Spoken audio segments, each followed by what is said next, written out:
Hello everyone, welcome to online portal of the engineers. Dear student, आज हम लोग अपने मटेरियल साइंस का नेक्स्ट पार्ट डील करेंगे, जिसमें हम लोग आज डील करेंगे हीट ट्रीटमेंट प्रोसेस को।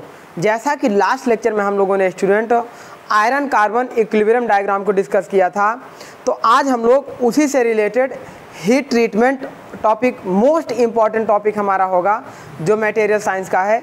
इससे खूब सारे क्वेश्चन बनते हैं और इसी से रिलेटेड हम लोग ट्रिपल टी कर्व या एस कर्व को हम लोग डील करेंगे। तो चलिए पहले हम लोग डिस्कस करते हैं अपने हीट ट्रीटमेंट टॉपिक के बारे में। तो आज का टॉपिक डियर हम लोग स्टार्ट करेंगे हीट ट्रीटमेंट। हम लोग आज स्टार्ट करेंगे हीट ट्रीटमेंट। इसे हिंदी में बोलते हैं ऊष्मा उपचार। ऊष्मा उपचार समझिए ये हमारा क्या होता है। जैसे सपोज करिए हम लोग क्या करते हैं, मटेरियल को डिफरेंट प्रोसेस से एडॉप्ट करते हैं, बनाते हैं, देन उसके बाद कास्टिंग करके या डिफरेंट शेप और साइज को पा लेते हैं, या उसको हम मटेरियल पे कोई एक्सटर्नल वर्किंग करें तो उस मटेरियल में क्या हो जाए, due to loading, due to unloading अंदर स्ट्रेस जनरेट हो जाए, उसके मॉलिक्यूलर स्ट्रक्चर में चेंज आ जाए। तो हम क्या करेंगे, उन सारे स्ट्रेसेस को दूर करने के लिए या उनकी मैकेनिकल प्रॉपर्टीज़ को इम्प्रूव करने के लिए, उनकी स्ट्रेंथ को इम्प्रूव करने के लिए हम उस मटेरियल को पहले हीटअप करते हैं। मटेरियल को हम पहले क्या करते हैं, हीट करेंगे, देन उसके बाद हम लोग क्या करेंगे, कूल करेंगे। पहले हीटिंग करेंगे, देन हम लोग कूलिंग करेंगे। तो जिससे उस मटेरियल में जो भी प्रॉपर्टीज हमें पानी हो उसी तरीके की कूलिंग करेंगे, तो उसमें different types of properties achieve हो जाती हैं। जैसे फॉर एग्जांपल अगर सपोज करिए कि एक स्टील का बिलेट हो हमारे पास,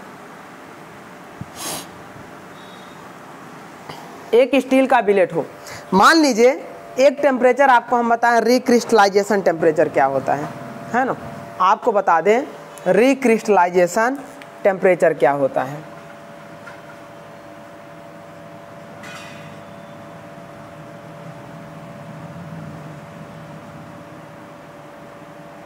देखिए डियर, ये एक ऐसा टेम्परेचर होता है जिस पर इस बिलेट को अगर हम रिक्रिस्टलाइजेशन टेम्परेचर तक गर्म कर दें, तो मैंने आपको बताया था कि कोई भी बिलेट जो बनता है वो छोटे छोटे सेल्स से बनता है। इस तरीके से छोटी छोटी सेल होंगी और ऐसे इस तरीके की सेल होंगी। अब इस एक सेल की बात करें, अगर एक इंडिविजुअल सेल की बात करें, मान लीजिए कि ये हमारा सेल हो गया। अब ये सेल हमारा किसका बना होगा, स्ट्रक्चर का बना होगा। इसके अंदर जो स्ट्रक्चर होगा वो या तो FCC स्ट्रक्चर होगा, या SCC स्ट्रक्चर होगा, या HCP स्ट्रक्चर होगा, या BCC स्ट्रक्चर होगा। इन चारों में कोई ना कोई एक स्ट्रक्चर होगा। तो हम क्या करेंगे, जब इस मॉलिक्यूल को या इस बिलेट को रिक्रिस्टलाइजेशन टेम्परेचर तक गर्म कर देंगे तो इसके क्रिस्टल स्ट्रक्चर में चेंज आने शुरू हो जाएंगे। जब उसमें चेंज आने शुरू हो गए तो उसी को हम लोग बोलते हैं रिक्रिस्टलाइजेशन टेम्परेचर। ऐसा टेम्परेचर जहां पर इस बिलेट को गर्म करने पर इसके क्रिस्टल स्ट्रक्चर में चेंज आने शुरू हो जाए, इट मीन्स न्यू ग्रेन्स बनने शुरू हो जाए, तो उसे हम लोग बोलते हैं recrystallisation temperature. In this temperature workpiece formation new grains, ऐसे देखिएगा, इन दिस टेम्परेचर, या ऐसे कह लीजिए recrystallisation temperature is that temperature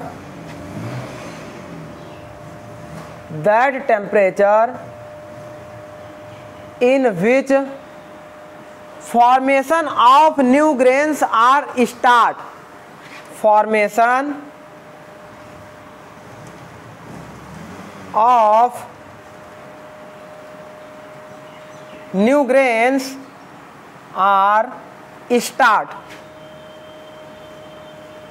ये हमारा होता है रिक्रिस्टलाइजेशन टेम्परेचर।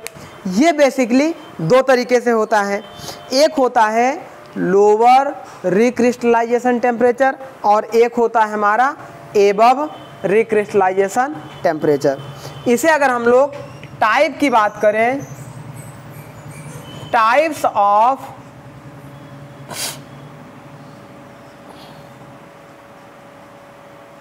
रिक्रिस्टलाइजेशन टेम्परेचर, तो बेसिकली जो इसका टाइप होता है वो दो तरीके से होता है। According to temperature, according to temperature आपसे यही डायरेक्ट पूछ लिया जाएगा ऑब्जेक्टिव में कि लोअर रिक्रिस्टलाइजेशन टेम्परेचर क्या होगा या अपर रिक्रिस्टलाइजेशन टेम्परेचर क्या होगा। तो बेसिकली इसे हम लोग दो तरीके से क्लासिफाइड करते हैं, लोअर रिक्रिस्टलाइजेशन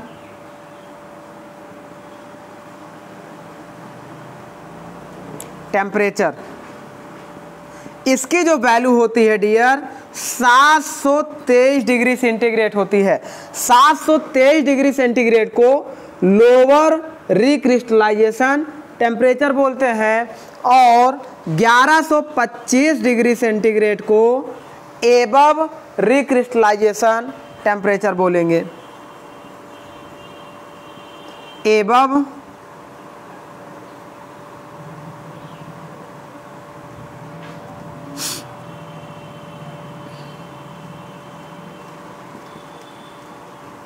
रिक्रिस्टलाइजेशन टेम्परेचर। इसका मतलब जो रिक्रिस्टलाइजेशन होगा मॉलिक्यूल में वो हमारा 723 डिग्री सेंटीग्रेड से 1125 डिग्री सेंटीग्रेड होगा। अब इसमें क्या होगा, जो हमारा लोअर रिक्रिस्टलाइजेशन टेम्परेचर होगा वहां पर इनके न्यू ग्रेन्स बनना स्टार्ट हो जाएंगे, पूरी तरह नहीं बन पाएंगे, न्यू ग्रेन्स बनने स्टार्ट हो जाएंगे और 1125 डिग्री सेंटीग्रेड पर फॉर्मेशन ऑफ न्यू ग्रेन्स बनने स्टॉप हो जाएंगे। मतलब पूरी तरीके से न्यू ग्रेन्स 1125 डिग्री सेंटीग्रेड पर बन चुके होंगे और बनने कहाँ से स्टार्ट होंगे, 723 डिग्री सेंटीग्रेड से। तो हम यहाँ से कह सकते हैं formation of new grains start, formation of new grains start, और यहां पे कह सकते हैं formation of new grains stop.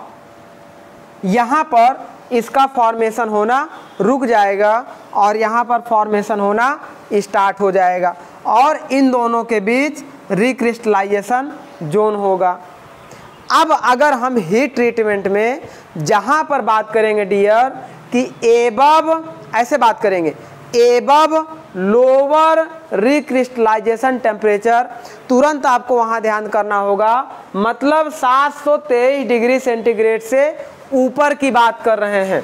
अगर हम ऐसी बात करेंगे, देखें यहाँ पे नोट करते चल रहे हैं क्योंकि यही सब टर्मिनोलॉजी हम लोगों को सीखनी है अपने हीट ट्रीटमेंट प्रोसेस में। हटा देते हैं इसे। देखिए अगर हम ऐसी बात करें, मान लीजिए हम एक टर्म लिख दें 50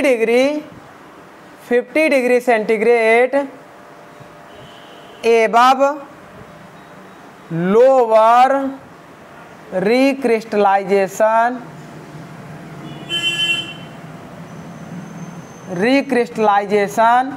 टेम्परेचर। तो अब इसका मतलब क्या होगा डियर, इसका मतलब हम लोग 723 डिग्री सेंटीग्रेड से 50 डिग्री सेंटीग्रेड और ऊपर वर्कपीस को गर्म करेंगे। इसका मतलब उस वर्कपीस को 750 20 70 3 73 773 डिग्री सेंटीग्रेड तक हम लोग गर्म करेंगे। देन आफ्टर उस वर्कपीस की कूलिंग करेंगे। तो ये वैल्यू जब हम लोग ऐसी बात करेंगे तो ये होगा। अगर हम लोग नेक्स्ट पॉइंट ऐसा बोल दें, ऐसा बोल दें 70 degree below above recrystallisation temperature, below above recrystallisation temperature. तो यहां पर क्या होगा, एबव रिक्रिस्टलाइजेशन टेम्परेचर हमारा कितना था माय डियर, 1125 डिग्री सेंटीग्रेड, और इससे बिलो जाना है कितना डिग्री, 70 डिग्री, मतलब -70 इज इक्वल टू, जब हम लोग इससे माइनस जाएंगे तो ये हमारा हो जाएगा लगभग 1050 नहीं हाँ 1055 डिग्री सेंटीग्रेड के अप्रॉक्स आएगा। देखिए 5 यहाँ पे हो जाएगा, 11 में 7 जाएगा, 4 45 हो जाएगा। इस तरीके से ये हो गया हमारा। तो ऐसे जब हम लोग करेंगे तो ये टर्मिनोलॉजी कहलाएगी। अगर ऐसा मान लीजिए हीट ट्रीटमेंट में एक टर्म ऐसा, देखिए कभी भी हीट ट्रीटमेंट लोअर रिक्रिस्टलाइजेशन से नीचे नहीं करेंगे, लोअर रिक्रिस्टलाइजेशन से ऊपर रहेंगे, और एबव रिक्रिस्टलाइजेशन से या तो हम बिलो जा सकते हैं या इससे ऊपर जा सकते हैं। लेकिन ध्यान रखना होगा कि मेल्टिंग टेम्परेचर तक नहीं जाना है। मटेरियल का मेल्टिंग टेम्परेचर मैंने आपको बताया था, यदि वो आयरन है तो 1539 डिग्री सेंटीग्रेड उसका मेल्टिंग टेम्परेचर बताया था। अब अगर ऐसा टर्म बोल दे, इस तरीके से बोल दे, एबव ऐसे 50 डिग्री, मान लीजिए 30 डिग्री एबव, मतलब 30 डिग्री ऊपर जाना है, कॉमा करके लिख दे एबव रिक्रिस्टलाइजेशन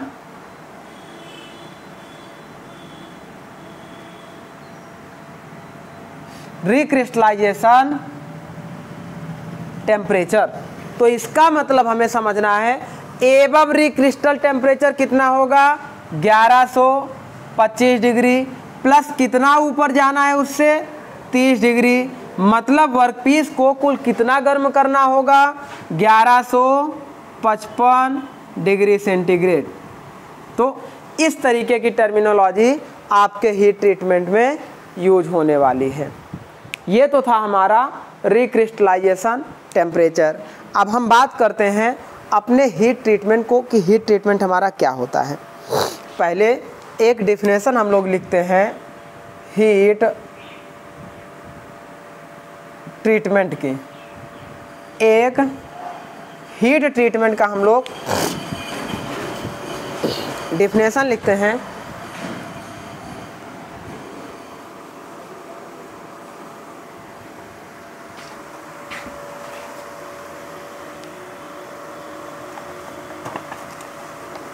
चलिए एक हीट ट्रीटमेंट का हम लोग डेफिनेशन लिखते हैं। इसको हम लोग कैसे लिखते हैं, देखिए हीट ट्रीटमेंट एक ऐसा प्रोसेस होता है जो मटेरियल की मैकेनिकल प्रॉपर्टीज़, मशीनिंग प्रॉपर्टीज़ या स्ट्रेंथ वगैरह को इम्प्रूव करता है। तो आइए नोट करते हैं। देखिए heat treatment is a process, heat treatment is a process in which machine parts and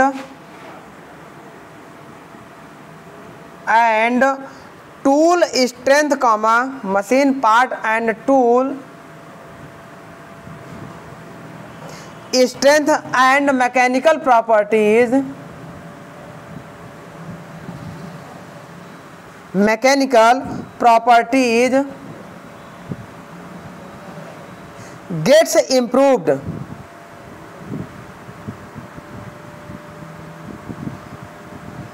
मतलब हीट ट्रीटमेंट के थ्रू हम लोग किसी भी, या तो मशीन का पार्ट होगा, कोई भी मशीन का पार्ट जो बना हुआ है उसी की बात करेंगे, XYZ सिमिलर, एंड टूल, और कोई भी मशीन में यूज होने वाले टूल की बात करेंगे, तो मशीन पार्ट या टूल की स्ट्रेंथ को और मैकेनिकल प्रॉपर्टीज को इम्प्रूव करता है heat treatment process.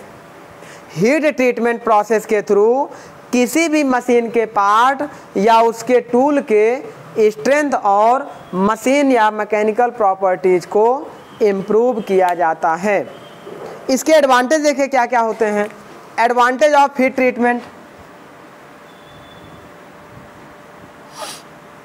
Advantage of heat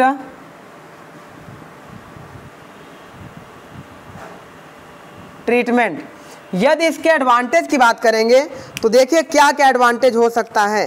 point wise देखिए, ये क्या करता है, डक्टिलिटी को इंक्रीज करता है। अगर कोई हार्डर मटेरियल है, हम उसे रिक्रिस्टलाइजेशन टेम्परेचर के ऊपर गर्म करेंगे और फर्नेस में स्लोली कूल कर देंगे, तो उस मटेरियल में हार्डनेस प्रॉपर्टी रिमूव हो जाएगी और डक्टिलिटी इंक्रीज हो जाएगी। आपको इस तरीके से आप देखेंगे कि ये सारे एडवांटेज मिलते हैं, चमत्कारी के एडवांटेज मिलते हैं। बिल्कुल चमत्कारी ही कह सकते हैं, क्योंकि ये क्या था, एक मटेरियल का बहुत बड़ा चेंज मिला। मटेरियल साइंस का एक बहुत बड़ा बिग एडवांटेज था हमारा, जब हम उसी मटेरियल को एक डिफरेंट टेम्परेचर पर गर्म करके डिफरेंट कूलिंग मीडियम का उपयोग करके उसे हम लोगों ने कूल किया, तो उसमें बहुत बड़ा बिग एडवांटेज मिला, जो मटेरियल साइंस का एक प्रकार का चमत्कार था। तो ये हमारा हो गया, इसी के एडवांटेज के बारे में कर रहे हैं। तो पहले क्या करेगा, ये increase ductility,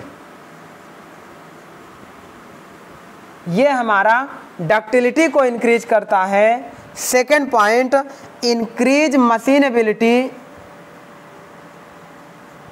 increase machinability. Third point, increase strength, increase strength. Fourth point, increase hardness, increase hardness. Fifth point, increase toughness,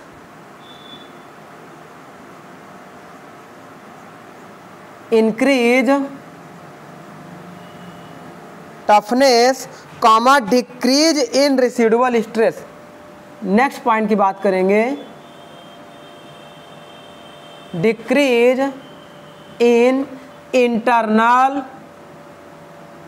residual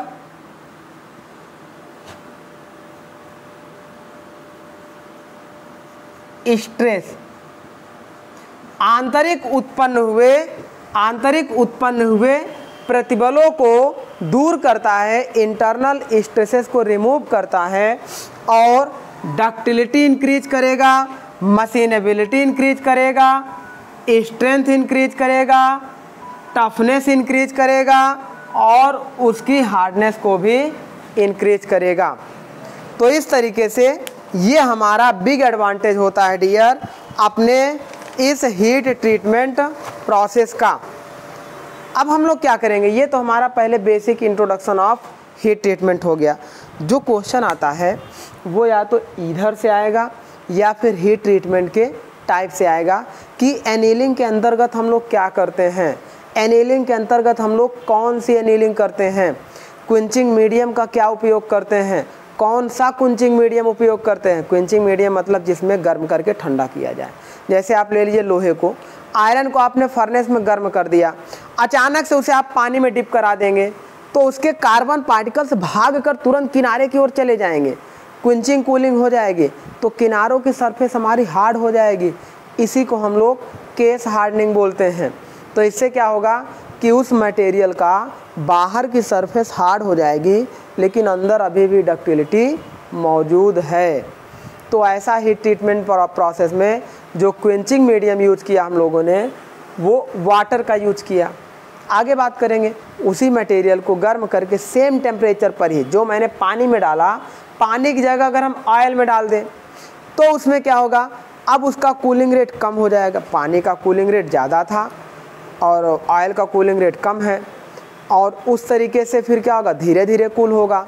तो उसके जो मैक्सिमम कार्बन पार्टिकल्स किनारों पर भाग गए थे सरफेस पे, अब वो कम सरफेस पे जाएंगे, मतलब अंदर जो डक्टिलिटी की प्रॉब्लम रह गई थी वो और ज़्यादा रिड्यूस हो गई। और अब की बार मटेरियल में लगभग हर जगह, लगभग कह रहे हैं हर जगह बराबर नहीं, लगभग हर जगह हमारी स्ट्रेंथ समान मिलेगी। उसके बाद उतने ही टेम्परेचर पर मटेरियल को गर्म करके अगर उसे हम कमरे में रख दें, रूम टेम्परेचर पर ठंडा होने के लिए छोड़ दें, तो क्या होगा, अब उसमें और ज़्यादा डक्टिलिटी इंक्रीज हो जाएगी।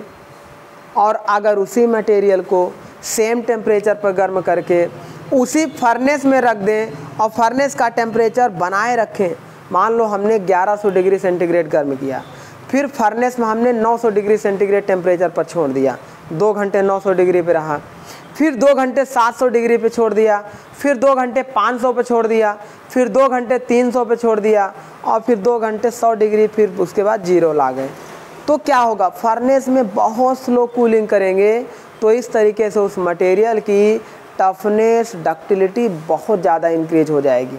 तो आप देखेंगे अभी कि जब हम लोग एक ही मटेरियल को एक ही टेम्परेचर पे गर्म करके अलग अलग कूलिंग मीडियम का यूज करेंगे तो उसमें अलग अलग प्रॉपर्टीज़ हमें मिलेंगी।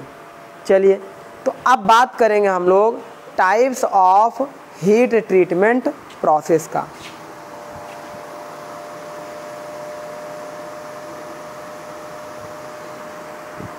अब हम लोग बात करेंगे types of heat treatment process के बारे में, कि जैसे हमारा एनीलिंग क्या होता है, एनीलिंग के कितने टाइप होते हैं, जैसे full annealing, process annealing, spheroidize annealing.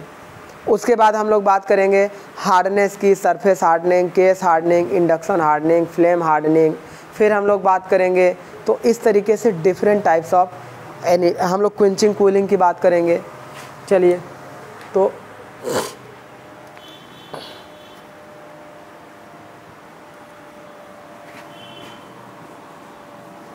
Heating या कूलिंग मीडियम कौन कौन सा यूज करते हैं उसके देख लीजिए। हीट ट्रीटमेंट में डियर जो हम लोग कूलिंग मीडियम का यूज करेंगे वो कौन कौन सा यूज करते हैं, तो देखिए यहाँ पे कूलिंग मीडियम, कूलिंग मीडियम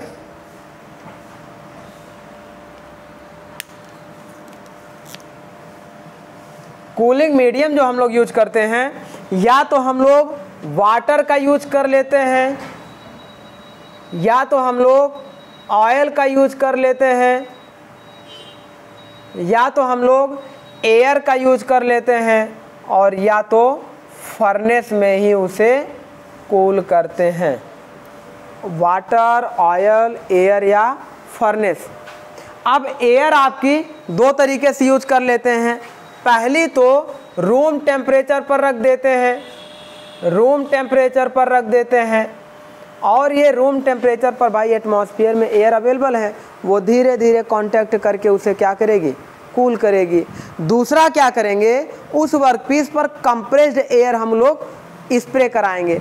दूसरा हम लोग यूज कर सकते हैं compressed air,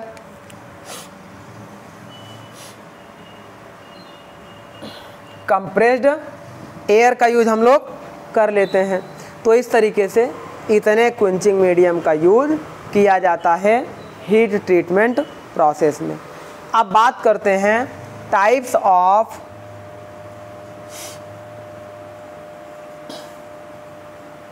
heat treatment process. हम लोग 1 बाय 1 इसको डिस्कस करेंगे। जैसे अगर हम लोग बात करें पॉइंट 1 एनीलिंग,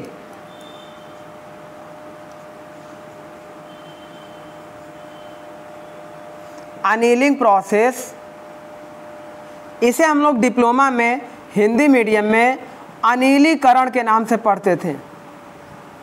अनिलीकरण के नाम से हम लोग इसे पढ़ते थे। तो एनीलिंग प्रोसेस या अनिलीकरण प्रोसेस क्या होता है, आइए इसके बारे में जान लेते हैं। देखिए, जब सपोज करिए कि ये हमारा वर्क पीस हो और इसे हम लोगों ने फर्नेस में रख दिया। फर्नेस में इसे हम लोगों ने लगभग मान लीजिए 1050 डिग्री या 1170 डिग्री सेंटीग्रेड तक गर्म किया। गर्म करने के बाद इसी फर्नेस में इसे छोड़ दिया और बहुत स्लो कूलिंग करेंगे। बहुत स्लो कूलिंग रेट आपका लगभग 30 डिग्री से 250 डिग्री पर आवर होगा। 1 घंटे में या तो 30 डिग्री हम रिड्यूस करेंगे या maximum 50 degree.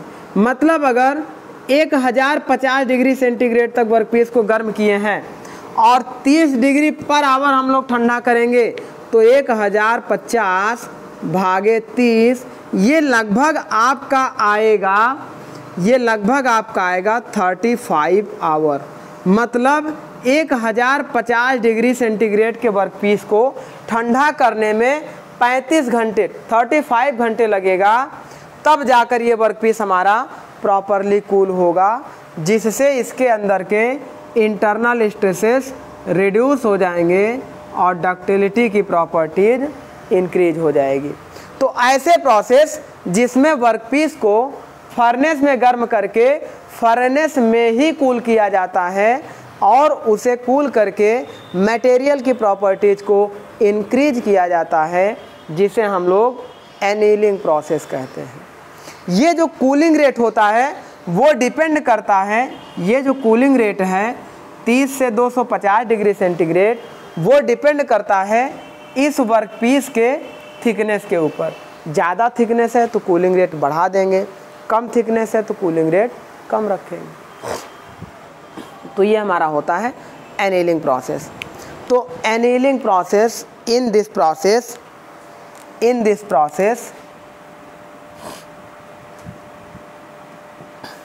This process material are heated। अब ये जो हीट किया जाएगा ये इलेक्ट्रिक फर्नेस यानी कि इंडक्शन फर्नेस में हीट किया जाता है।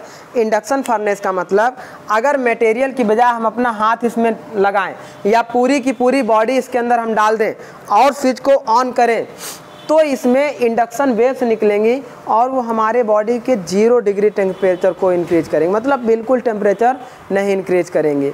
लेकिन जैसे ही आप ह्यूमन बॉडी को हटा के एक मेटल इसके अंदर डालेंगे, तुरंत वो इंफ्रारेड आएंगी और इसे हीट करना शुरू करेंगी।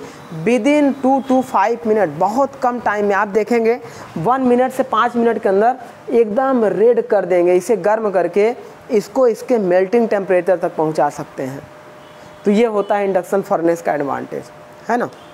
तो यहाँ पर हम लोग पढ़ेंगे in this process material heated in electric induction furnace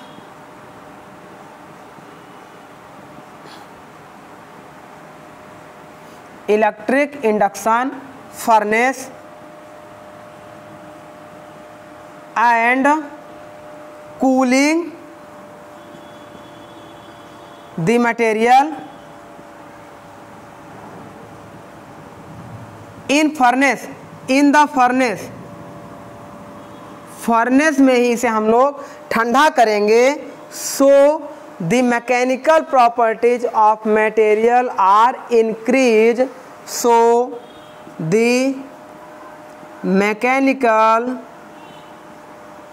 properties of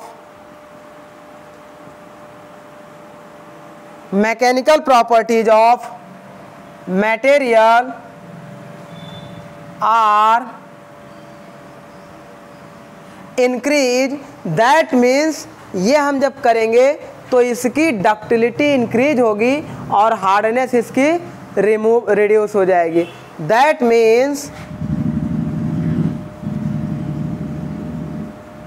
means hardness remove and toughness comma ductility are increase. Toughness comma ductility are increase. This type of heat treatment process are called annealing process. This type of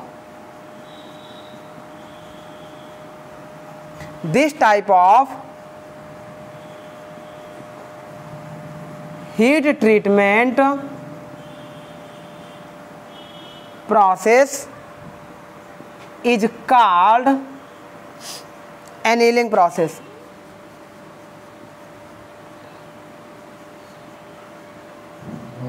annealing process. तो इस तरीके के process को हम लोग annealing process के नाम से जानते हैं। आइए थोड़ा सा देख लेते हैं कि एनीलिंग प्रोसेस हमने कर रहे हैं तो हमें क्या क्या इसका बेटर एडवांटेज मिल सकता है। तो देख लेते हैं एडवांटेज ऑफ एनीलिंग और फिर उसके बाद स्टार्ट करेंगे टाइप्स ऑफ एनीलिंग। तो आइए यहाँ पे इसे रिमूव करते हैं और नोट करते हैं advantage of annealing.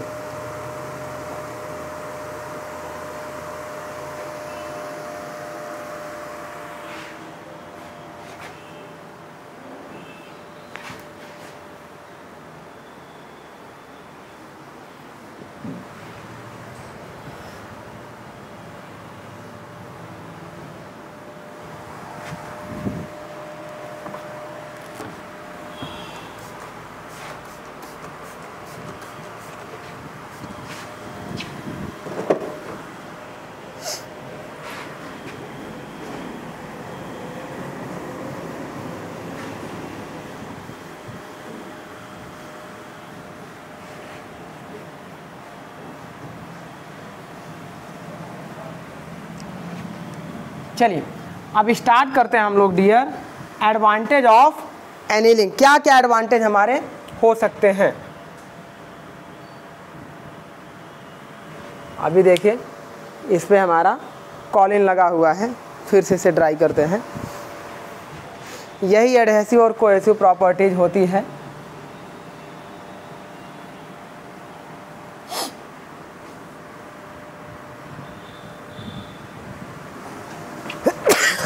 Sorry. Advantage of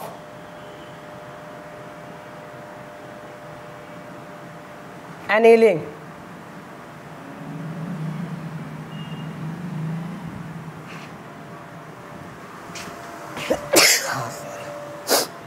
annealing के एडवांटेज हमारे क्या क्या हो सकते हैं।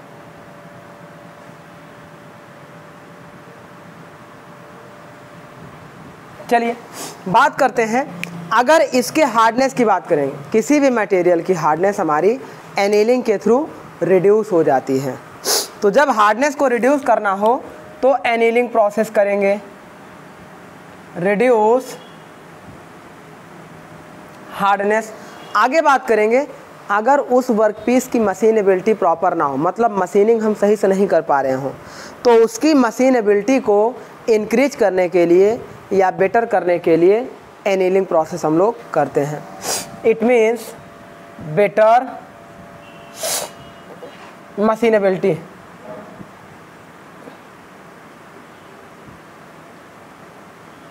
उसकी मशीनेबिलिटी को इंक्रीज करने के लिए। अब उस मटेरियल में अगर इंटरनल स्ट्रेसेस इंड्यूस्ड हो गए हों या जनरेट हो गए हों तो उन्हें रिड्यूस करने के लिए रिड्यूस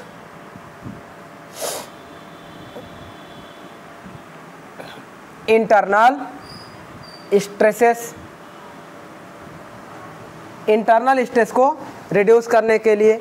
अब उसकी डक्टिलिटी को अगर हमें इंक्रीज करना हो या रीस्टोर करना हो, देखिए डक्टिलिटी इंक्रीज करना या रीस्टोर करना बात एक ही होती है।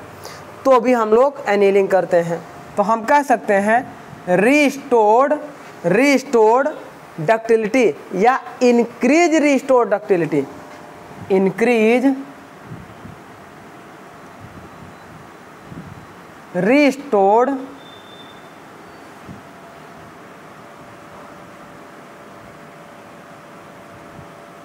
डक्टिलिटी। अच्छा, बात करेंगे अगर उसका ग्रेन साइज, जो हम लोग अभी पढ़े थे पिछले लेक्चर में हम लोगों ने पढ़ा था, सेल्स हमारी किससे बनी होती हैं, उसके स्ट्रक्चर से बनी होती हैं, वो स्ट्रक्चर्स हमारे ग्रेन से बने होते हैं। तो उनके जो ग्रेन साइज होंगे उन्हें रिफाइन कर देगा एनीलिंग प्रोसेस से। उनका जो ग्रेन साइज कहीं छोटा कहीं बड़ा होगा तो वो उसे क्या करके रिफाइन करके लगभग सेम साइज का कर देगा। तो हम कह सकते हैं रिफाइन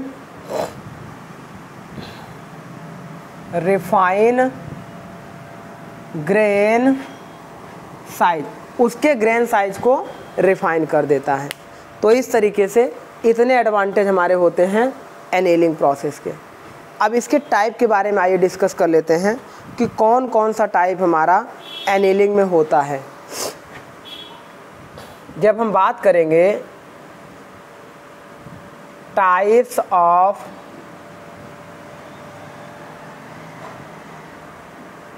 एनीलिंग की, टाइप्स ऑफ एनीलिंग की,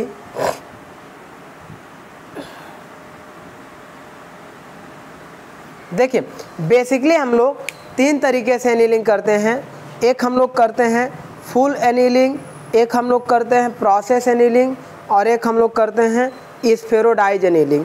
जब इनके हम टाइप की बात करेंगे तो बेसिकली 3 तरीके से हम लोग करते हैं। पहला फुल एनीलिंग, दूसरा सेकेंड प्रोसेस एनीलिंग और थर्ड हमारा जो होगा स्फेरोडाइज एनीलिंग।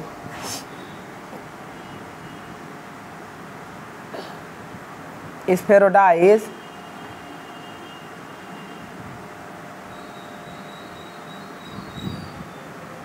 एनीलिंग। तो बेसिक आप देखिए हम लोग 3 तरीके की एनीलिंग का उपयोग करते हैं, फुल एनीलिंग, प्रोसेस एनीलिंग और स्फेरोडाइज एनीलिंग। अब हम लोग क्या करेंगे, ये पढ़ेंगे। अभी तो हम लोगों ने इस पर कोई टेम्परेचर नहीं डिफाइन किया कि एनीलिंग कितने डिग्री पे करेंगे, तो वो डिफाइन करेगा फुल एनीलिंग कितने डिग्री पे होगा, प्रोसेस कितने पे होगा और स्फेरोडाइज कितने पे होगा। तो अब हम लोग स्टार्ट करेंगे, पहले फुल एनीलिंग के बारे में पढ़ेंगे, फिर प्रोसेस एनीलिंग और फिर स्फेरोडाइज एनीलिंग के बारे में पढ़ेंगे।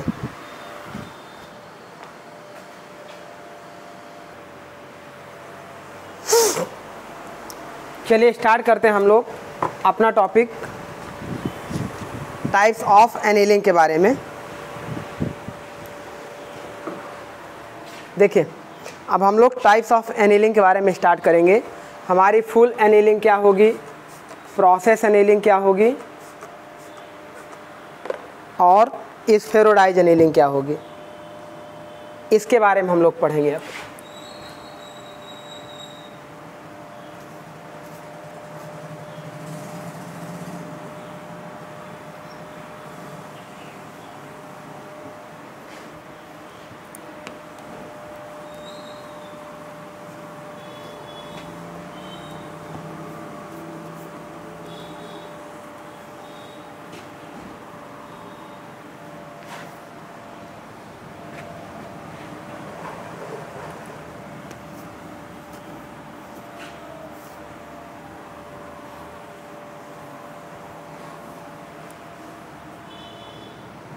देखिए पॉइंट 1 हम लोग स्टार्ट करेंगे फुल एनीलिंग।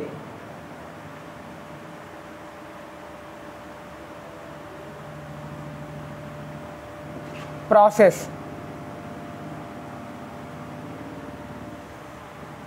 फुल एनीलिंग और प्रोसेस एनीलिंग में समझिएगा।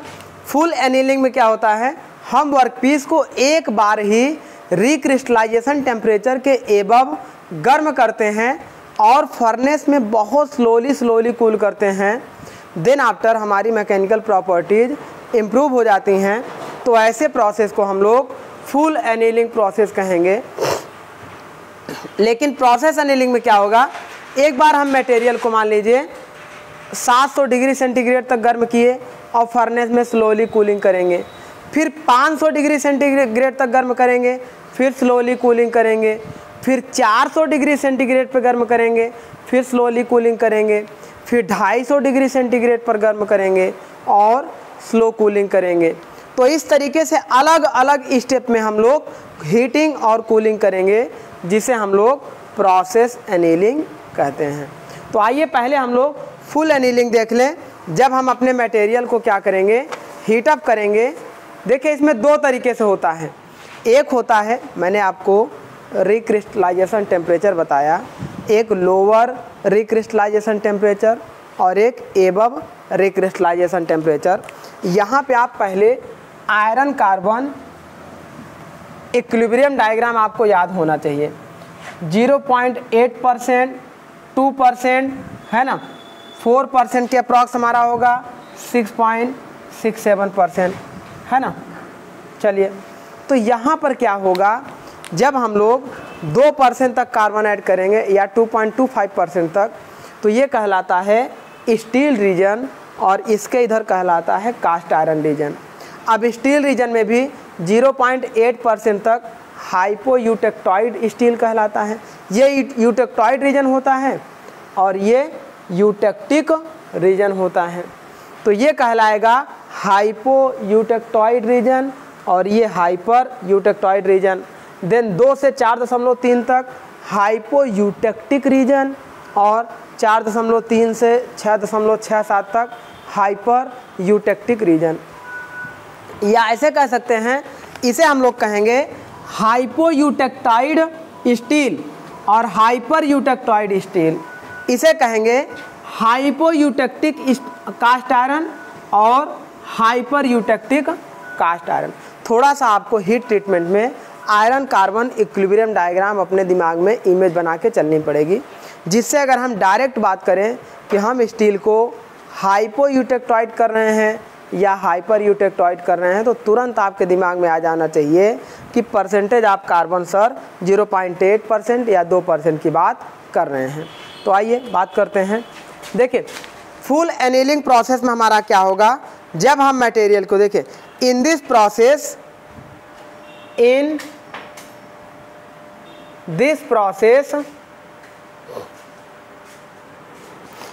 Workpiece is heated, workpiece is heated about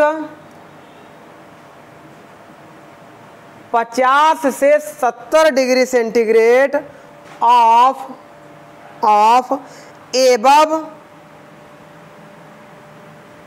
above upper critical temperature,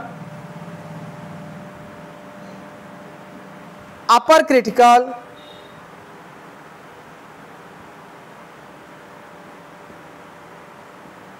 temperature, जहाँ पर उसके न्यू ग्रेन्स के फॉर्मेशन स्टॉप्ड हो जाएंगे, उससे 50 से 70 डिग्री सेंटीग्रेड और ऊपर गर्म करेंगे। एक होता है लोअर रिक्रिस्टलाइजेशन टेम्परेचर और एक होता है एबव रिक्रिस्टलाइजेशन टेम्परेचर, या उसी को हम अगर क्रिटिकल टेम्परेचर बोलें तो एबव क्रिटिकल टेम्परेचर और बिलो क्रिटिकल टेम्परेचर। चलिए, यदि मान लीजिए 910 डिग्री सेंटीग्रेड हमारा क्रिटिकल टेम्परेचर हो, तो चलिए अभी उसकी भी बात कर लेंगे। पहले यहाँ पे देख लीजिए, जब 50 से 70 degree centigrade upper critical temperature से एबव वर्कपीस को गर्म करेंगे, तो उस समय स्टील हमारा कहलाएगा, then the steel is called hypoeutectoid steel, hypoeutectoid steel and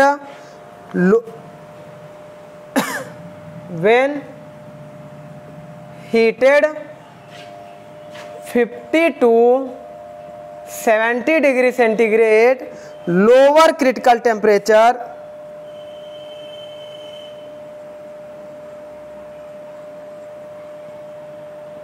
lower critical temperature, then the steel is called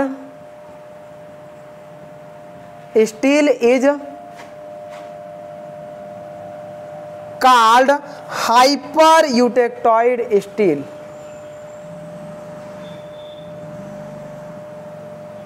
hyper-eutectoid steel. ऐसा इसलिए होता था जब हम आपको बताते थे आयरन कार्बन इक्विलिब्रियम डायग्राम। देखिए आयरन कार्बन इक्विलिब्रियम डायग्राम जब हम लोग बताते थे तो वहाँ पर एक 910 डिग्री सेंटीग्रेड पर प्योर आयरन मिलता था, 910 डिग्री सेंटीग्रेड पर प्योर आयरन मिलता था, और दूसरा हमारा प्योर आयरन मिलता था लगभग 1400 डिग्री सेंटीग्रेड पर। एक 910 डिग्री सेंटीग्रेड पर और एक हमारा 1400 डिग्री सेंटीग्रेड पर। तो इस तरीके से जब इसको हम लोग ऐसे मैच कराते थे तो यहाँ पे जो मैक्सिमम 4% कार्बन ऐसे जाता था, तो क्या होता था जैसे टेम्परेचर को हम लोग बढ़ाएंगे तो वो कभी कभी 4.3% कार्बन को एब्जॉर्ब करेगा, कभी कभी 2% तक एब्जॉर्ब करेगा, और कुछ टेम्परेचर पर 0.8% को एब्जॉर्ब करेगा। तो ये वही बात कर रहा है कि जब हम मटेरियल को क्रिटिकल टेम्परेचर से एबव गर्म करेंगे तो उस समय वो मटेरियल हमारा हाइपोयूटेक्टॉइड स्टील रीजन में होगा, मतलब 2% से कम ही कार्बन ऐड होगा। और 2% से कम में कितना, 0.8% से कम रहेगा, क्योंकि यहाँ से यहाँ तक हाइपो रीजन होगा और यहाँ से यहाँ तक हाइपर रीजन होगा। तो ये हो गया हाइपो और ये हो गया हाइपर। लेकिन जब टेम्परेचर कम कर देंगे तो उस समय ये हमारा हाइपर यूटेक्टॉइड स्टील कहलाएगा। ये तो थी हमारी बात थोड़ी सी अपने मटेरियल साइंस में आयरन कार्बन इक्विलिब्रियम डायग्राम पे। चलिए अब इसके बाद बात करते हैं एनीलिंग में कि फुल एनीलिंग में होगा क्या। एक बार मटेरियल को 50 से 70 डिग्री एबव रिक्रिस्टलाइजेशन गर्म करेंगे और एक बार बिलो गर्म करेंगे, तो वो हमारा क्या होगा, आगे बात करिएगा।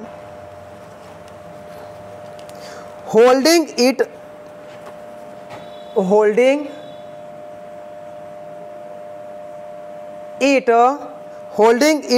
This temperature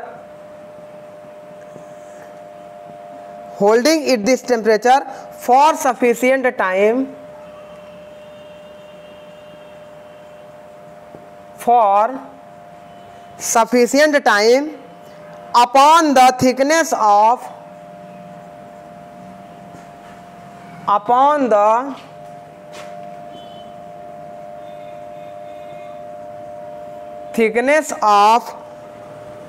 object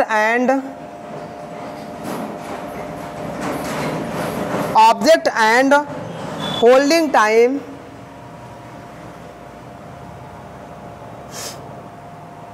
holding time 3 to 4 minute पर mm।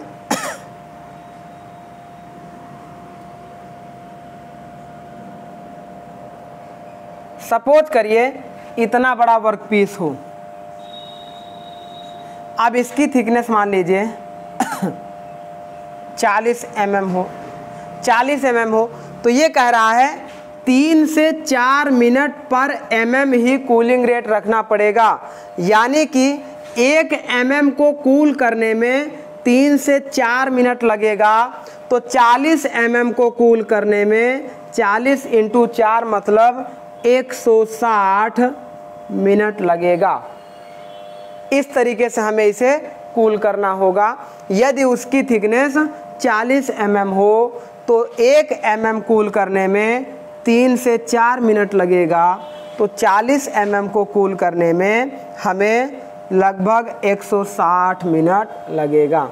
ये हमारा हो गया, डिपेंड करेगा जो कूलिंग रेट इस वर्कपीस के थिकनेस पर।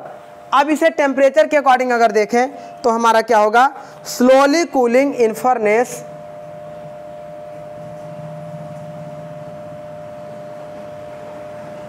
Slowly cooling in furnace and the rate of cooling and the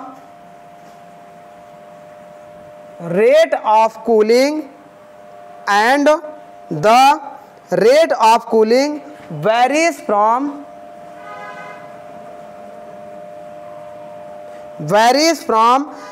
3 to 30 degree to 200 degree centigrade per hour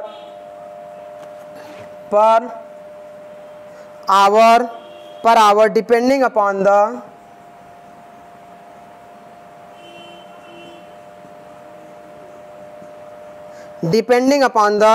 composition of material,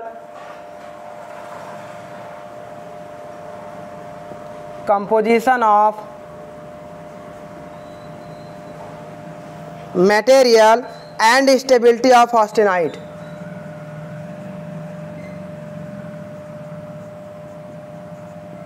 Stability of austenite. It means जब इस material को हम लोग recrystallisation temperature से 50 से 70 degree ऊपर गर्म कर लेंगे, फिर उसे जब कूल करेंगे तो कूलिंग रेट या तो 3 से 4 mm पर मिनट होना चाहिए, या तो बहुत स्लो कूल करेंगे और उसका जो कूलिंग होगा वो लगभग 30 से 200 डिग्री सेंटीग्रेड पर आवर होगा। मान लीजिए अगर इसका टेम्परेचर 1200 डिग्री सेंटीग्रेड पहुंच गया है तो हम 200 डिग्री पर आवर अगर कूल करेंगे तो 1200 बटे 200 मतलब 6 घंटे लगेगा इसे कूल करने में। और अगर कूलिंग रेट 30 डिग्री पर आवर रख देंगे तो उस समय 1200 बटे 30 मतलब ये 40 घंटे के अप्रॉक्स लगेगा इसे कूल होने में। और ये तब करेंगे जब उनका कंपोजिशन, ये जो कंपोजिशन ऑफ मटेरियल है बहुत ज़्यादा क्रिटिकल हो, तब एकदम स्लो कूलिंग करेंगे। ऐसे इस तरीके के पूरे प्रोसेस को हम लोग फुल एनीलिंग प्रोसेस कहते हैं, जिसमें डियर मटेरियल को एक बार गर्म करेंगे और धीरे धीरे कूल करेंगे। तो इस तरीके के प्रोसेस को हम लोग क्या बोलते हैं, फुल एनीलिंग प्रोसेस बोलते हैं। अब इसमें होता क्या है, इससे रिजल्ट क्या निकलता है वो देख लीजिए। एक रिजल्ट के बारे में देख लीजिए, ये लाइन भी आपसे पूछी जाती है। देखिए, when slow cooling, when slow cooling, जब हम लोग स्लो कूलिंग करेंगे तो हमारा क्या होगा, देन ऑस्टेनाइट,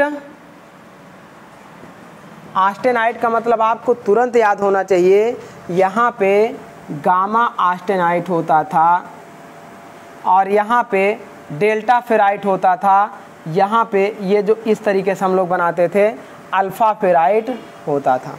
तो अब ये गामा जो ऑस्टेनाइट है वो हमारा gamma austenite is decomposed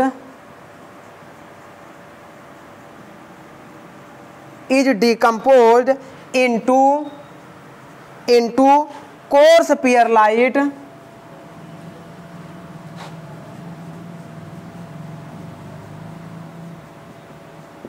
perlite, and ferrite structure,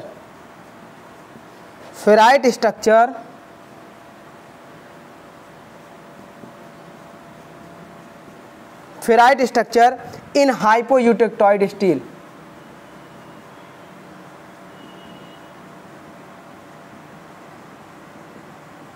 इसका मतलब जब हम लोग इस डेल्टा टेम्परेचर तक गर्म करेंगे और कूल करेंगे, या गामा टेम्परेचर तक गर्म करेंगे और कूल करेंगे, तो सीधी सी बात ये डेल्टा फेराइट में ही कन्वर्ट होगा।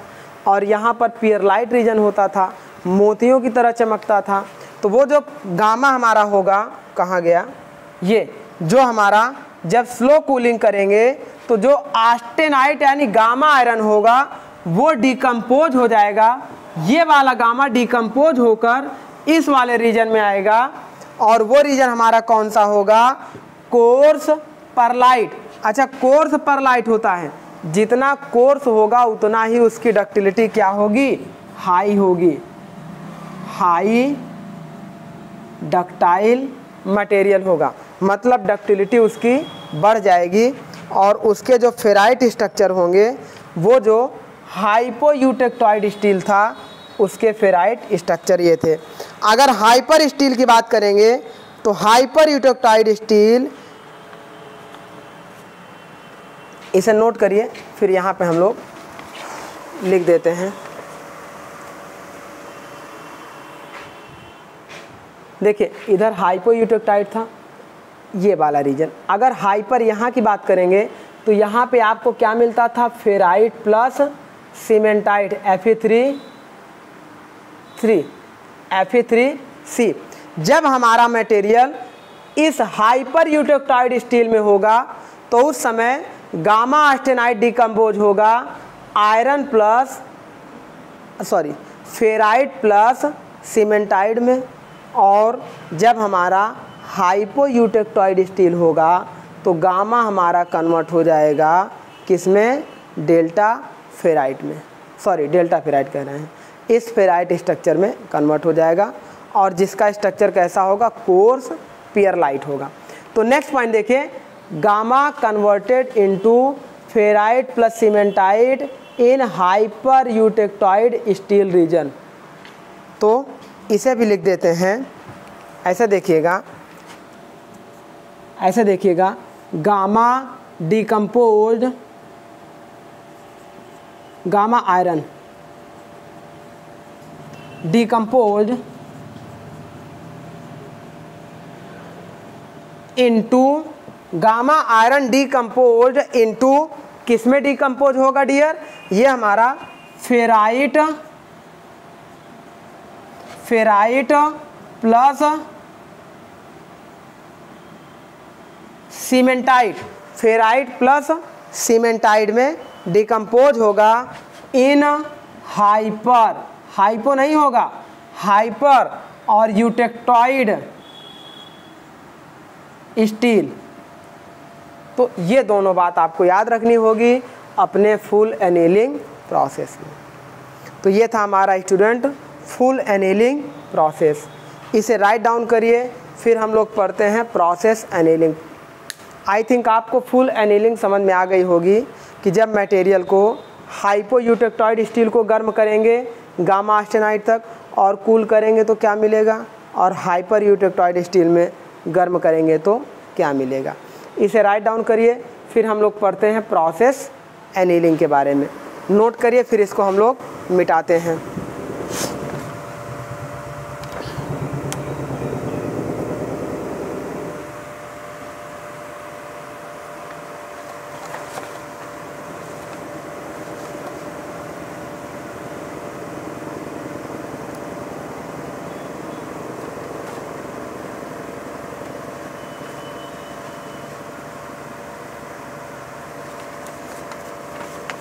चलिए इसे मिटाते हैं, फिर हम लोग आगे बढ़ते हैं, सेकेंड टाइप या सेकेंड पार्ट डील करते हैं।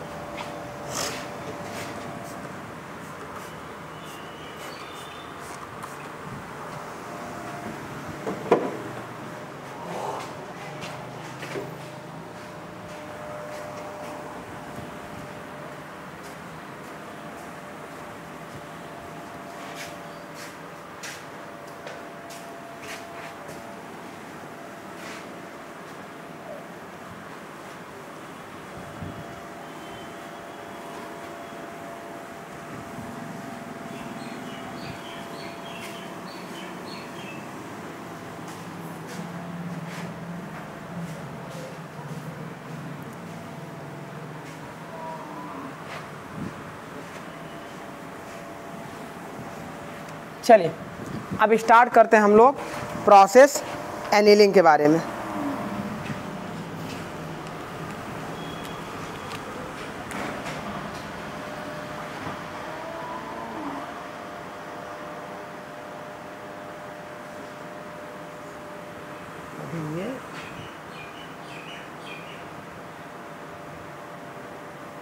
Process annealing.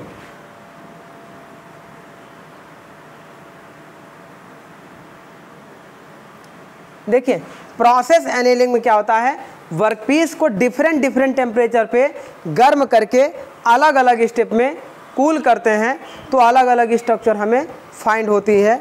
ऐसे एनीलिंग, और वो ठंडा कहाँ करेंगे, फर्नेस में ही ठंडा करेंगे। जो भी एनीलिंग प्रोसेस होगा डियर, वो हमेशा फर्नेस में ही मटेरियल को कूल किया जाएगा और अदर कहीं नहीं कूल किया जाएगा। तो आइए प्रोसेस एनीलिंग में देख लेते हैं। देखिए in this process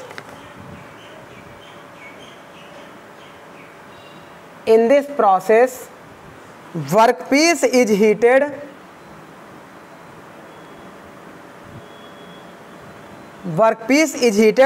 below lower critical temperature। देखिए आपको तुरंत याद आना चाहिए, मान लीजिए हम 723 degree centigrade lower critical temperature को ले लें, तो उस 723 डिग्री सेंटीग्रेड से नीचे बात कर रहे हैं, लोअर बात कर रहे हैं। ये देखिए below lower critical temperature, lower critical temperature से नीचे गर्म करेंगे। उसके बाद हम क्या करेंगे, then the grain size composition, then the grain size composition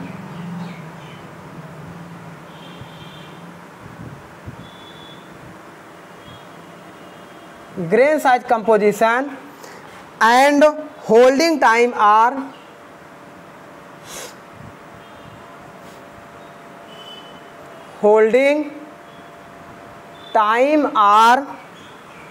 constant decrease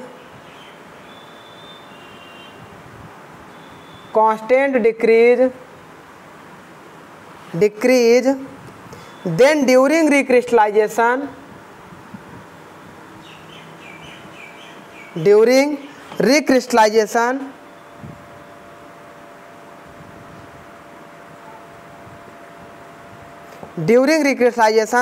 the deformed grains are restored, the deformed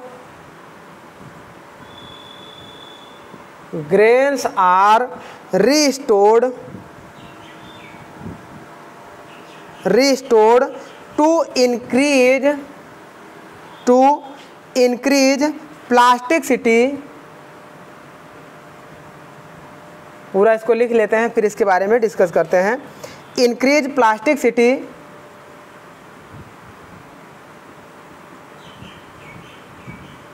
and remove internal stresses,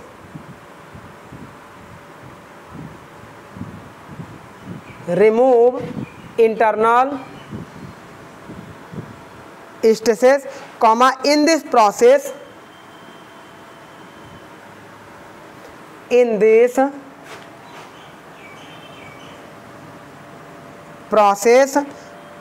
no change in microstructure, no change in microstructure occurs and the process is primarily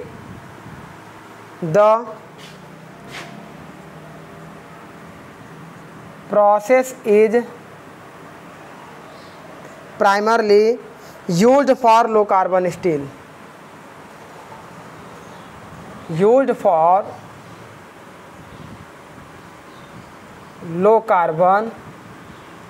steel, इसमें समझिए, देखिए होगा क्या, material को अपने lower recrystallisation temperature के नीचे गर्म करेंगे और गर्म करके स्टेप कूलिंग करेंगे, जिससे हमारा क्या होगा, देखिए in this process workpiece is heated below lower critical temperature. उसे हम लोअर क्रिटिकल टेम्परेचर यानी कि 723 डिग्री सेंटीग्रेड से नीचे गर्म करेंगे और फर्नेस में ही ठंडा करेंगे, then the grain size composition and holding time are constant decrease। बिल्कुल जैसे इसमें क्या था, 30 से 200 डिग्री सेंटीग्रेड पे हम लोग घटा सकते थे, लेकिन यहाँ पे कांस्टेंट डिक्रीज करना पड़ेगा। अगर 100 डिग्री सेंटीग्रेड पर आवर घटा रहे हैं तो 100 डिग्री ही रहेगा, चेंज नहीं करेंगे, तो ये हो जाएगा कांस्टेंट डिक्रीज। तो हमें क्या होगा, देन ड्यूरिंग रिक्रिस्टलाइजेशन, तो वहाँ जो उसके ग्रेन्स के रिक्रिस्टलाइजेशन होंगे वो हमारे क्या हो जाएंगे, डिफॉर्म हो जाएंगे और नए ग्रेन्स रिस्टोर्ड हो जाएंगे, जिससे उसकी प्लास्टिसिटी इंक्रीज हो जाएगी और इंटरनल स्ट्रेसेस रिड्यूस्ड हो जाएंगे। बात करेंगे प्रोसेस एनीलिंग में। देखिए एक डायग्राम के थ्रू ऐसा समझिए, एक डायग्राम के थ्रू अगर आपको थोड़ा सा डाउट लग रहा हो, मान लीजिए इस तरीके से हम लोग ऐसा एक डायग्राम बना लें। चलिए ये 723 डिग्री सेंटीग्रेड हम लोग बना लें। यहाँ पर क्या होगा, 723 डिग्री और 910 डिग्री। इस 723 डिग्री के नीचे, इस 723 डिग्री के नीचे हम लोग क्या करेंगे, वर्कपीस को गर्म करेंगे। और जब गर्म करेंगे तो पहला ये जो वर्कपीस देखिए गर्म होगा, ये दूसरा होगा, थोड़ा सा और बड़ा बनाते हैं तब अच्छे से समझ में आएगा।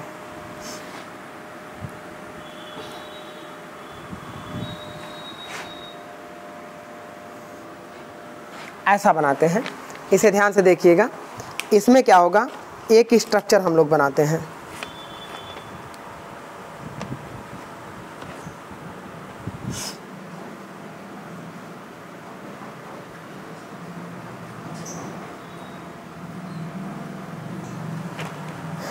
ये बनाते हैं 500 से 550 डिग्री सेंटीग्रेड, फिर ये बनाएंगे 400 से 490 डिग्री सेंटीग्रेड, फिर 250 से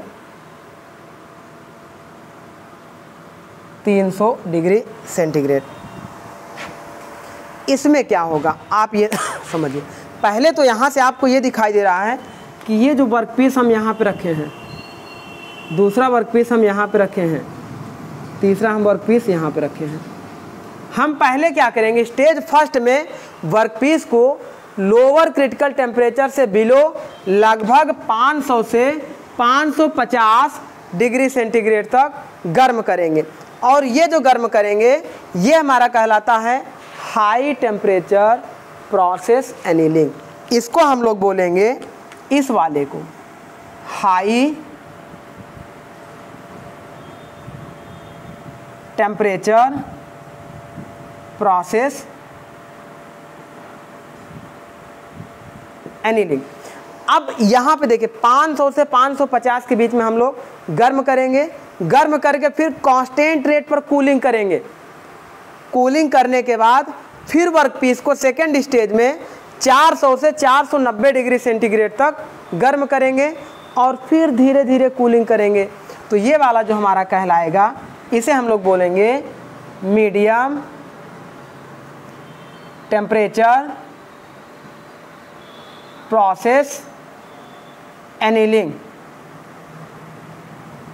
देन आफ्टर थर्ड स्टेज में 250 से 300, ये टेम्परेचर रेंज याद रखिएगा।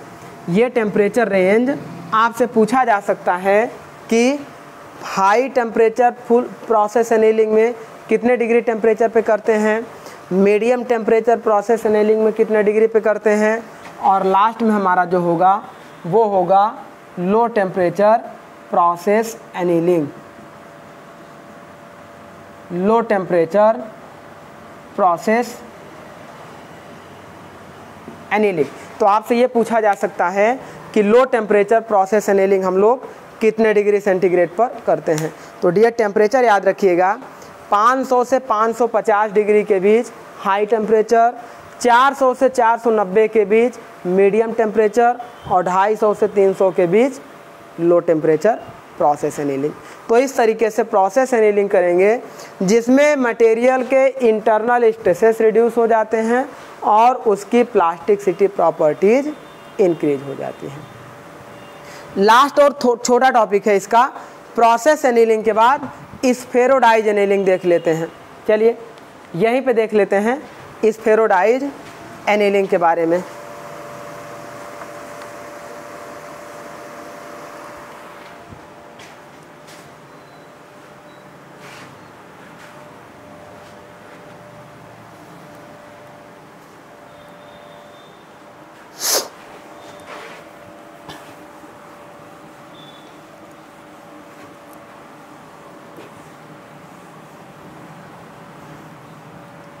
इसमें छोटा सा बस एक 2-3 लाइन का एक लिखा देते हैं, उतना ही केवल ध्यान रखिएगा।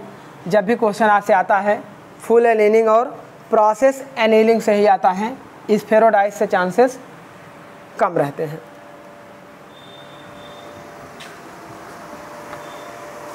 चलिए नेक्स्ट हम लोग डिस्कस करते हैं स्फेरोडाइज एनीलिंग, थर्ड पार्ट।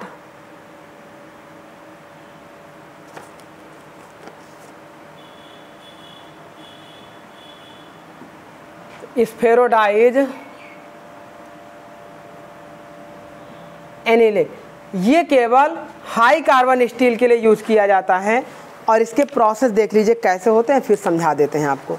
देखिए पहले तो ये समझिए कि स्फेरोडाइज एनीलिंग हाई कार्बन स्टील के लिए यूज किया जाता है, और प्रोसेस एनीलिंग हमारा लो कार्बन स्टील के लिए यूज किया जाता है। तो इस तरीके से ये हमारा हो गया।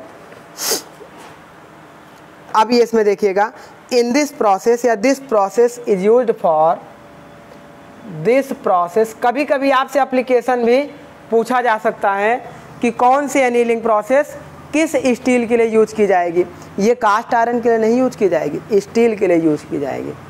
तो ये हमारा हो जाएगा, this process is used for high carbon steel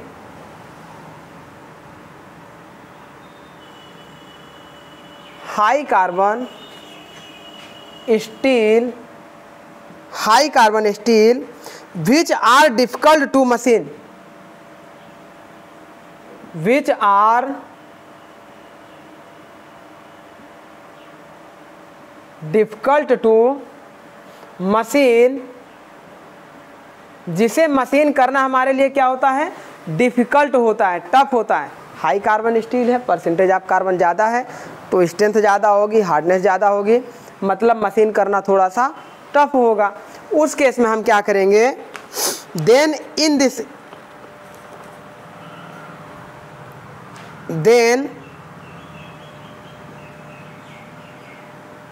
the formation of all carbon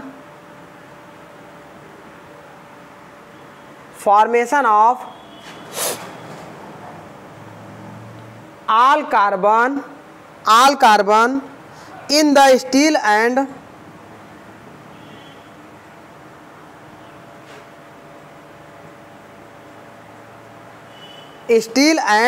formation of all carbide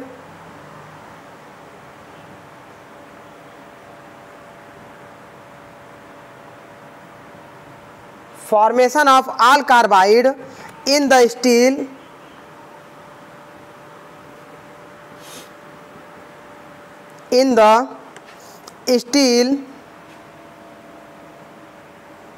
is varying मतलब बढ़ना, varying from small globus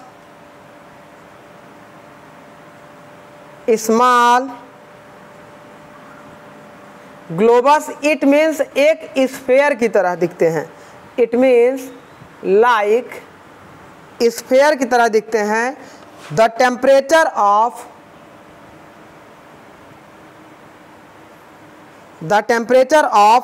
above lower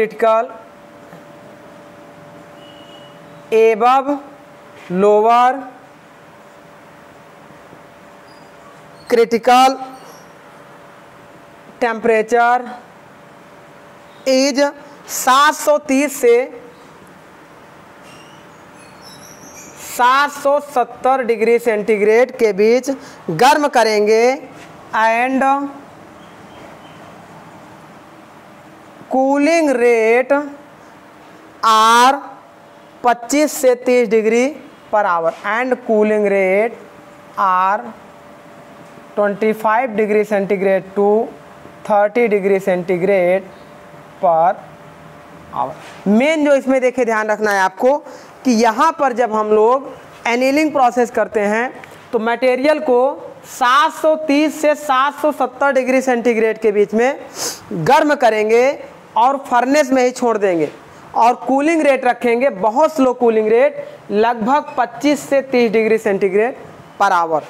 इसका मतलब यदि हम 730 डिग्री सेंटीग्रेड तक गर्म कर दें और 30 डिग्री पर आवर कूलिंग करेंगे तो ये लगभग आपका जो टाइम लेगा 24 पॉइंट समथिंग आवर लेगा, 24 घंटे तक ले लेगा। और अगर 25 डिग्री सेंटीग्रेड पर आवर से ठंडा करेंगे तो और ज़्यादा लगभग 28 से 30 घंटे ले लेगा। तो उतना करने के बाद उस मटेरियल में जो स्मॉल कार्बन पार्टिकल से वो ग्लोबुलर फॉर्म में आ जाते हैं। ग्लोबुलर मतलब स्फेयर, स्फेयर मतलब ऐसे एक गोली फॉर्म में आ जाते हैं जिससे उस मटेरियल की स्ट्रेंथ हमारी इंक्रीज कर जाती है। तो ये था हमारा 3 तरीके का। इससे पूछा जाएगा तो टेम्परेचर याद रखिएगा 730 से 770 डिग्री और कूलिंग रेट 25 से 30 डिग्री पर आवर रखिएगा। और इस प्रोसेस को मेनली परफॉर्म किया जाता है हाई कार्बन स्टील के लिए, और इसलिए क्योंकि स्टील में मशीनिंग प्रॉपर्टीज कम होती है, लेकिन जब वहाँ के कार्बन पार्टिकल्स ग्लोबुलर फॉर्म में आ जाते हैं तो वहाँ पर उसकी मशीनिंग प्रॉपर्टीज इंक्रीज हो जाती हैं। तो ये था डियर आज का हमारा टॉपिक जिसमें हम लोगों ने डिस्कस किया एनीलिंग प्रोसेस। देखिए पहले तो हम लोगों ने स्टार्ट किया हीट ट्रीटमेंट प्रोसेस, और इस हीट ट्रीटमेंट प्रोसेस में हमने अपने टॉपिक को डिस्कस किया आज एनीलिंग प्रोसेस हमारा क्या होता है।